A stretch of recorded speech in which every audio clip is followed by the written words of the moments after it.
त्रिपुरा जे दिन भारत यूनियन जुगो आ दिन 90% एबाब तंगमानी अब आनसाया एग्रीमेंट कपि सौ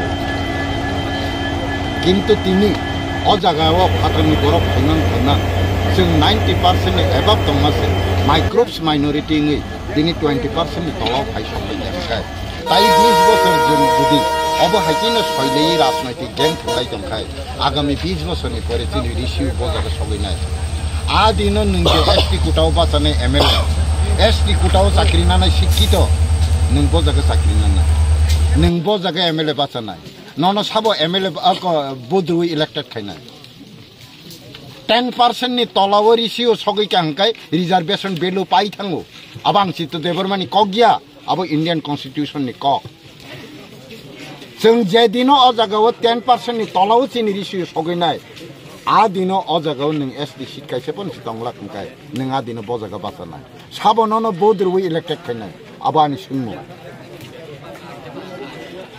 जेखाने भारत सरकार छाका as per constitution citizenship act article number 6 A द्वारा फातारनि बरक फाइ कायसा राष्ट्र व कायसा राष्ट्रनि फाइ नागरिकत्व नाइमेया बरने बेबाग रुतुकारी रहबायदि नै नोटिफिकेशन रमानि अन्य हाव अन्य हास्तेव अपनी एक्शन नगुसिन किंतु त्रिपुरा गवर्नमेंट ताबुक जरा एक्शन नाया विरोधी पार्टी रखबो आपने तै कोनो क्वेश्चन खाया शिक्षित पब्लिक रखबो क्वेश्चन फाया जों खाना तामुंनाय तिनी से जुडिशियनि लाइफ नि गारंटी करी हिंकाय सिक्योरिटी करी हिंकाय आत्मनियंत्रण अधिकार करी हिंकाय नाय बिचार माया हिंकाय थांग तंगनि जे अधिकार फंडामेंटल राइट्स अब जों तिनी माया हिंकाय खाना आनि अवस्था तामुंनाय अब चिनि सोंमु आबरंनो माननानि ताई फातारनि बरकनो रहरै आइनगत भावे एक्शन नंनानि बागैनो जों तिनिनो 24 घंटानि बन ए त्रिपुरा गवर्नमेंट जुदि तिनिनि 24 घंटानि बन्न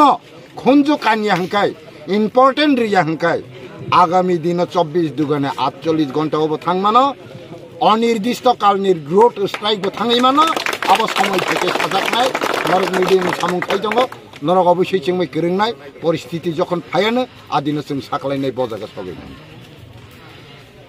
आपनि चिनिको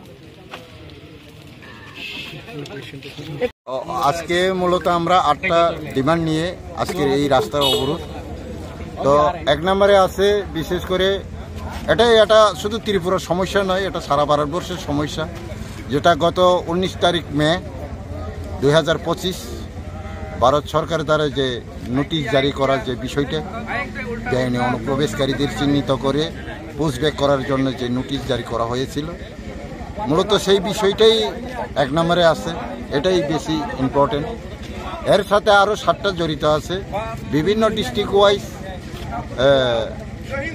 ডিটেনশন ক্যাম্প তৈরি করা এবং বেআইনি অনুপ্রবেশকারীদের চিহ্নিত করে ডিটেন করা হ্যাঁ এরপরে তার সাথে আরো কয়েকটা আছে যেমন এটিটিএফের এনএলএফটির সাথে যে ত্রিপাক্ষিক চুক্তির বিষয়গুলো ওরাও আমাদের সঙ্গে আছেন আজকে তবে বিষয় হচ্ছে এটাই যে ভারতবর্ষে আজকে বিভিন্ন সমস্যায় জর্জরিত হওয়ার পিছনে বিভিন্ন পর্যবেক্ষণের পরে দেখা গেছে যে এখানে মূলত 1 নম্বর পজিশনে আছে যে বিদেশি সমস্যা। তো এটাকে ভারত সরকার সবচেয়ে বেশি গুরুত্ব দিয়েছিল এবং সেই মোতাবেক গত 19 তারিখ মে একটা নোটিশ জারি করেছিল সারা ভারতবর্ষে যে যেখানেই থাকুক সমস্ত রাজ্য সরকারকে নির্দেশ দেওয়া হয়েছিল যে যেখানে কতজন আছেন প্রতিটি রাজ্য সরকারকে নির্দেশ দেওয়া মোতাবেক যে তাদেরকে চিহ্নিত করে ডিটেইন করা এবং ডিপোর্ট করা। এবং তার মধ্যে উল্লেখ আছে যে 1 মাসের মধ্যেই তার অ্যাকশন নেওয়া। কিন্তু আসামে দেখা গেল তার অ্যাকশন, বিহারে দেখা গেল, ভারতবর্ষের বিভিন্ন রাজ্যে দেখা গেছে, কিন্তু ত্রিপুরায় আজ অবধি কোনো তার অ্যাকশন দেখা যায়নি। ফলে আমরা ত্রিপুরার জনগণ আমরা মনে করি যে ত্রিপুরার মূল সমস্যা যেহেতু বেআইনি অনুপ্রবেশকারী, ভারত সরকার যেহেতু পদক্ষেপ নিয়েছেন এই বিষয়ে, নোটিশও জারি করেছেন, বিভিন্ন রাজ্যে তার ইমপ্লিমেন্টও চলছে, কিন্তু ত্রিপুরা সরকার কেন করছেন না? এটাই আমাদের 1 নম্বর প্রশ্ন। রাজ্য সরকার ওই নোটিশটা কার্যকরী করছেন না কেন, তার জবাব আমরা চাই। আচ্ছা, আপনারা তো ত্রিপুরা সরকারের শরিক দলে আছেন, শরিক দলে থেকেও আপনারা বন না, আজকের যে বনটা শরিক দলের বন নয়, আচ্ছা, এটা সিভিল সোসাইটির বন। সিভিল সোসাইটির বন। আচ্ছা, এটার সাথে শরিক দল কোনোভাবে জড়িত না? না। কিন্তু যিনি বন রাখছেন আমরা প্রথম থেকে দেখছি, উনি একজন বিধায়ক রঞ্জিত দেববর্মা, উনি তো শরিক দলের একজন বিধায়ক, উনিও কি ওই দলে ওখানে? না, ওনার বক্তব্য হয়তো আপনার কাছে আমি মনে করি আপনি পরিষ্কার বুঝতে পারতেছেন না। আচ্ছা, যেদিন প্রথম যে আজকের বন্ডের ব্যাপারে যেদিন প্রথম প্রেস মিট করছিল, সেই দিনে উনি নিজেই প্রকাশ্য বলেছেন যে আমি একজন তীব্রমথার সমর্থক এমএলএ, আমি কিন্তু তীব্রমথার প্রতিনিধি হয়ে আসেনি, আমি তীব্রমথার বিধায়ক হয়েও আসেনি। সিভিল সোসাইটির যেই ডাকা, যেই ইস্যু নিয়ে বন ডাকা, এটা আমি সমর্থন করি, ব্যক্তিগতভাবে আমি এসেছি, আমি পার্টির হয়ে আসেনি। এখন কি আজকে বনটা 24 ঘন্টায় চলবে? 24 ঘন্টা চলবে, রাস্তা উপরে চলবে। আচ্ছা, রাজ্যের যে বিরোধী দলনেতা আছে জিতেন চৌধুরী, উনি বলেছেন যে আপনারা যে বনটা ডেকেছেন এটা কোনো যুক্তিকতা নেই এবং এটা একটা নাটক মঞ্চ, সে বিষয়টা কিভাবে বলছেন? তো আমার মনে হয় উনি নাটক মঞ্চ বলতেই পারেন, কারণ ওরা তো রাজনৈতিক ব্যবসা করেন। আমি জানি উনি রাজনৈতিক ব্যবসা করেন। কে? যার কথা আপনি এখন বলছেন, যার নাম আপনি নিয়েছেন, জিতেন্দ্র চৌধুরীর কথা, বিরোধী দল নেতার যেই প্রসঙ্গতা আপনি তুললেন, হ্যাঁ, আমি যদি আপনিও জানেন সেই বিষয়টা। কিছুদিন আগে আগরতলা টাউন হলটাকে নাম বদলানোর একটা প্রস্তাব আনছিল ত্রিপুরার মুখ্যমন্ত্রী ডক্টর মানিক সাহা, আশুতোষ মুখোপাধ্যায়ের নামে। তখন উনি একটা বিবৃতি করেছিল যে এটা ঐতিহ্যকে ধ্বংস করছেন বর্তমান চিফ মিনিস্টার। আমি জিতেন চৌধুরী বাবুকে প্রশ্ন করতে চাই যে উনি যদি রাজনৈতিক ব্যবসা না করেন, ওনার আমলেই তো আস্তাবল মাঠ বিবেকানন্দ ময়দান হয়েছিল, কেন তখন ওনার আওয়াজ ছিল না? সেই গান জাগ্রত, সেই ঐতিহ্যর ধ্বংসের বিষয়টা তার নজরে পড়লো না কেন? তুলসীবতী স্কুলের সামনে যে ফার্স্ট গেট, রাজবাড়ির যে ফার্স্ট গেট 1981-এ ভাঙা হয়েছিল, জ্যাকসন গেট নামে যে গেটটা পরিচিত ছিল, এটাও তো বামের আমলেই ধ্বংস করা হয়েছিল, ভাঙানো হয়েছিল, কিন্তু তখন কোনো আওয়াজ করেনি। তো তাদের আমলে রাজবাড়ি গেটের সামনে ক্ষুদিরাম বসুর মূর্তি স্থাপন করা হয়েছিল, সূর্য সেনের মূর্তি স্থাপন করা হয়েছিল।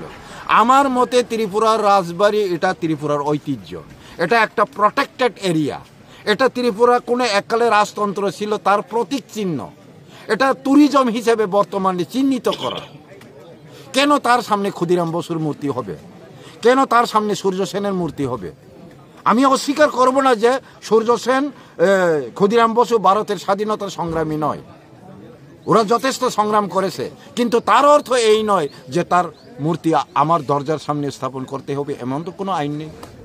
অন্য কোনো একটা মিউজিয়ামে তৈরি করেন, অন্য কোনো একটা ইম্পর্টেন্ট জায়গাতে তৈরি করেন, অথবা ক্ষুদিরাম সূর্য সেনের মতো মহামানবদের নামে একটা মিউজিয়াম তৈরি করেন, তাদের নামে একটা বড় একটা ন্যাশনাল ইন্টারন্যাশনাল লেভেলের একটা স্টেডিয়াম তৈরি করেন, তাতে দুঃখ নাই তো। কিন্তু রাজপ্রাসাদের সামনে কেন হবেন? উজ্জয়ন্ত প্যালেসের সামনে কেন হবে? এটা কি যুক্তি আছে? তে নিজের অযুক্তিটা সে চোখে পড়ে না, অন্যের অযুক্তি কি করে চোখে পড়লো? আপনারা যেহেতু মিডিয়ার কাজ করেন, আপনি প্রশ্ন করেন যে আপনি এটা অযুক্তি মনে করলে দাবি করার কি পাবলিকের অধিকার আছে কি নাই? সংবিধান কি বলে? একটা ডেমোক্রেসি কান্ট্রির নাগরিকের আত্মপ্রকাশের অধিকার আছে কি? ন্যায় বিচার চাওয়ার অধিকার আছে কিনা? বেঁচে থাকার অধিকার আছে কিনা? প্রটেস্ট করার অধিকার আছে কিনা? আত্মনিয়ন্ত্রণ অধিকার আছে কিনা জিজ্ঞেস করতে পারেন। সংবিধান কি বলে? একটা বাপের 3 ছেলে যদি হয়, একজনের 60-এর সমস্যা থাকতে পারে, আর একজন প্যান্টের সমস্যা থাকতে পারে, আর একজন পাঠ্য বইয়ের সমস্যা থাকতে পারে। একটা ভাই লঙ্গি চেয়েছেন বলে আর একটা ভাই বই খাতা কলম চাইতে পারবে না, এমন তো কোনো কথা নয়। আজকের ইস্যুটা জিতেন্দ্র চৌধুরীর কাছে হয়তো সামান্য হতে পারে, কিন্তু ত্রিপুরাবাসীর কাছে তো একটা মোস্ট ইম্পর্টেন্ট ডিমান্ড। কারণ ত্রিপুরা বহুদিন ধরে বিদেশি সমস্যায় জর্জরিত। আমি যদি বলি জিতেন্দ্র চৌধুরীর আমলে অসংখ্য বাংলাদেশে এই রাজ্যে অবৈধভাবে প্রবেশ করেছেন এবং ওরা সবাই অবৈধভাবে নাগরিকত্ব নিয়ে রাজত্ব করছেন। উনি তো নিজেকে বলে যে উনি জনদরদি উপজাতিদের জন্য। আজকে জনদরদি মুখে বললে তো হয় না। আপনি যদি জনদরদি হয়ে থাকেন, ত্রিপুরা রাজ্যে সবচেয়ে লং টাইম সরকারে কে ছিলেন? বামফ্রন্ট। প্রথম ছিলেন 10 বছর, তারপরে ছিলেন 25 বছর। 35 বছর থাকার পরে সরকারে এতই যদি ওরা জনদরদি হয়ে থাকেন, আজকেও ত্রিপুরার পাবলিকরা রাস্তায় কলসি নিয়ে জলের জন্য, পানীয় জলের জন্য রাস্তা অবরোধ করতে হয়। এ কেমন শাসন? এ কেমন স্বাধীন রাষ্ট্র, যেই রাষ্ট্রের নাগরিক পানীয় জলের জন্য রাস্তা অবরোধ করতে হয় কলসি নিয়ে? আপনারা জিজ্ঞাসা করুন। সেই জিতেন চৌধুরীদের আমলেই সুখরাম দেববর্মা এসডিও, সদর এসডিও তার অফিসের ভিতর গুলিবিদ্ধ হয়ে মারা গেছেন। কেন ও তদন্ত হলো না, বিচার হলো না? কেন আসামিদের আজ পর্যন্ত কেন অ্যারেস্ট করা হলো না? একজন কেউ কেন করা হলো না? আমি প্রশ্ন করি, জবাব দাও। এটা ত্রিপুরাবাসীর প্রশ্ন। সংবিধানে লেখা আছে এক রাষ্ট্র থেকে অবৈধভাবে আরেকটা রাষ্ট্রে প্রবেশ করে নাগরিকত্ব নিতে পারবে না। এটা আমার কথা নয়, ভারত সংবিধানের কথা। এক্সপার আর্টিকেল নাম্বার 6 দ্বারাতে লেখা আছে পরিষ্কার। ওনার কান কি তখন বন্ধ ছিল? ওনার চোখ কি তখন অন্ধ ছিল? কেন কিছুই বললেন না? আজকেও যদি সঠিকভাবে ইনকোয়ারি করেন, সুপ্রিম কোর্ট বলেছে একমাত্র আসামেই সেই 1971 25 মার্চ পর্যন্ত নাগরিকত্ব দেওয়ার জন্য সুপ্রিম কোর্ট অ্যালাউ করেছে। তার পিছনে কারণ হচ্ছে ওইখানের আশু সংগঠন সুপ্রিম কোর্টে আপিল করেছিল যে 1971-এর 25 মার্চ পর্যন্ত যারা এসেছেন উপযুক্ত প্রমাণ দিতে পারলে আমরা তাদেরকে নাগরিকত্ব অধিকার দেব। সুপ্রিম কোর্ট তাদের আবেদনকে, আপিলকে মান্যতা দিয়ে গ্রহণ করে সেইভাবে রায় দিয়েছেন। কিন্তু বাকি রাজ্যে আর্টিকেল নাম্বার 6 ধারা মোতাবেক 1948-এর পরে যারা এসেছেন তারা কোনোভাবেই নাগরিকত্ব পেতে পারে না, তারা কোনো দিন নাগরিক হতে পারবে না। তাদেরকে চিহ্নিত করে ডিটেইন করে ডিপোর্ট করার নির্দেশ দেওয়া হয়েছে। এতই যদি জনদরদি হয়ে থাকেন, কেন সে এই ব্যাপারে চুপ থাকেন? আজকে কোনো আওয়াজ তোলেন না কেন? ত্রিপুরার নাগরিক যদি জিতেন্দ্র চৌধুরীর মতো নেতাদের কাছে অথবা বিভিন্ন রাজনৈতিক নেতাদের কাছে এতই জনপ্রিয় হয়ে থাকেন, এতই আদরের নাগরিক হয়ে থাকেন, এই দেশের নাগরিক হারে হারে ধর্ষণ হচ্ছে, খুন হচ্ছে, হত্যা হচ্ছে, কেন তাদের বিচার হলো না? তাদের আমলেই কল্পনা জমাতিয়ার হত্যা হয়েছিল, তাদের আমলে প্রিয়ঙ্কা রিয়াংয়ের হত্যা হয়েছিল।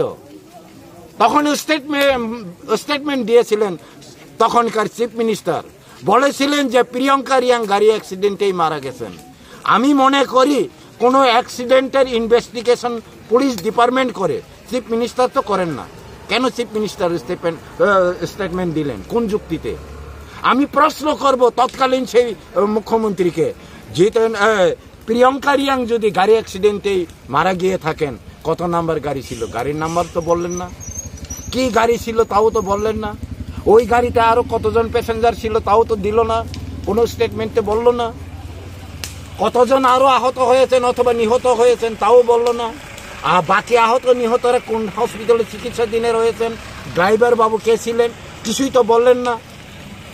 গাড়ি অ্যাক্সিডেন্টেই যদি প্রিয়ঙ্কা রিয়াং মারা গিয়ে থাকেন তাহলে তার হাত ভাঙতে পারে, মাথা ভাঙতে পারে, কোমর ভাঙতে পারে, সে গাড়ির চাপাই পিস হয়ে চ্যাপ্টা হয়ে যেতে পারে। শরীরের কাপড় তো হারিয়ে যাওয়ার কথা নয়। প্রিয়ঙ্কা রিয়াং যেহেতু উলঙ্গ অবস্থায় রাস্তার সাইডে অনেক দূরে জঙ্গলের ভিতরে পাওয়া গেছে, অক্ষত শরীর, কিন্তু শরীরে প্রাণ নেই, উলঙ্গ কাপড়বিহীন। কেন? এটা কি সন্দেহজনক মৃত্যু নয়? এটা কি স্বাভাবিক মৃত্যু? এটা কি অস্বাভাবিক মৃত্যু নয়? তার জন্য যদি এত জনদরদি হয়ে থাকেন ত্রিপুরার প্রতিটি সরকার, আমি শুধু জিতেন্দ্র চৌধুরীকে বলবো না, প্রতিটি রাজনৈতিক নেতা, জনপ্রতিনিধি এবং সরকারকে প্রশ্ন করব যে আপনারা যদি এতই জনদরদি হয়ে থাকেন তাদের ইনভেস্টিগেশন করলেন না কেন?